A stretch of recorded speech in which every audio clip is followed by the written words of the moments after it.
Focus down on the sectors. Focus down on the industry groups. What industry are you interested in? Where do you work? What do you know about? That sometimes is a great place to look because you know what's going on in that particular industry. Once you focus on an industry that you like, evaluate your target company's fundamental rating or ranking. Pick one that's a winner. Pick one that's strong right now. After all, if you're picking a baseball team, you're not going to pick the girl with a broken arm. You're not going to pick the guy who's got a broken leg right now to be on your team. You're going to pick the biggest, baddest, strongest person you can get for your team. Just so we want to pick the best stocks, the strongest stocks to invest our money in because our money is hard-earned. When you evaluate your stock's health on a weekly price chart, remember, use an indicator like the one we've used here. Consider using a 30-week moving average, and remember, it must be rising and your stock price must close above it before you purchase shares. If your time frames are shorter and you don't want to stay in a stock that long, put a 20-week moving average on that price chart. You'll find it will follow the price pattern much more closely. You're going to get stopped in and stopped out a lot faster, but that may agree with you. It's almost, think of a moving average as a safety net that keeps you and your money from falling down a lot harder and faster than you want to fall. Once you've evaluated your stock on a price chart, see where it is in relationship to that 30-week moving average. Has it risen and doubled and tripled in price? Maybe you want to wait till it pulls back a little bit.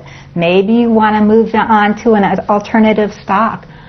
Understand, we have more than 9,000 individual stocks out there, more than 9,000 opportunities to invest our money in a high-quality company that can earn us money in the years to come. So let's not pick one that's inferior. Now, let's not pick the girl with a broken arm or the guy with a broken leg. Let's pick a strong one. And using these 3 criteria and then applying the last one with our 30-week moving average tool, this should help us keep any losses in the stock market very, very low and our gains very, very high. Now, I've said this 100 times already, but we can't make this point enough. Don't forget your insurance. Whenever you purchase a position, whenever you purchase it, your next step is to place your initial protective stop, your insurance, so that if the markets go against you, you never take a big loss. We can do it automatically over the internet. We can call our broker and do it. This is our insurance, and it should be non-negotiable. Don't kid around with yourself.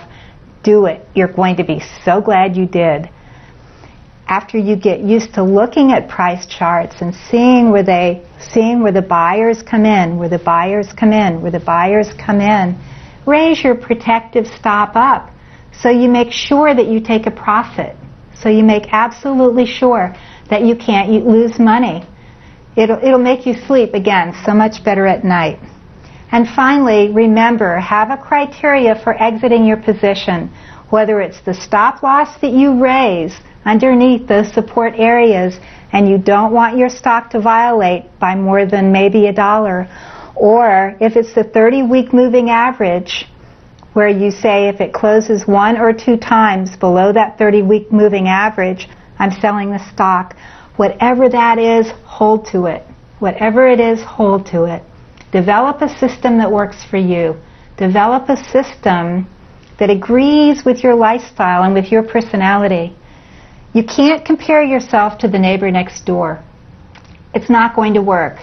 And remember, people will be happy to tell you all about their gains, but they rarely tell you about their losses.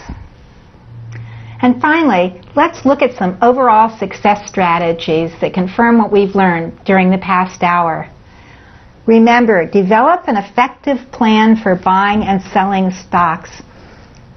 A professional football team would not run on the field without a plan. You probably wouldn't get in your car to drive to Bangor, Maine if you didn't have a map in front of you, because if you don't have a map, you have no idea where you're going to end up. A builder wouldn't start building a house unless he had plans from the architecture. We hope the surgeon doesn't operate without an x-ray, right?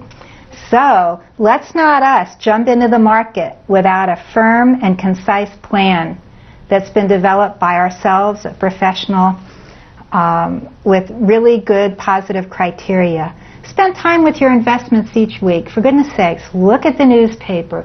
Watch television a little bit. Where are your stocks trading right now? Where are their price ranges? Where are they in relationship to their 30-week moving average? How is their fundamental data holding up? What is their ranking and rating now? Maybe it's going up, maybe it's going down, but you need to know. Again, the one thing we always keep foremost in our minds and we never ever forget is to protect our capital at all times. Protect our capital at all times. Even if we don't make a gain, we're way ahead of everybody else if we don't let anything happen to that most precious asset. Remember to diversify your portfolio. Don't put all your eggs in one basket.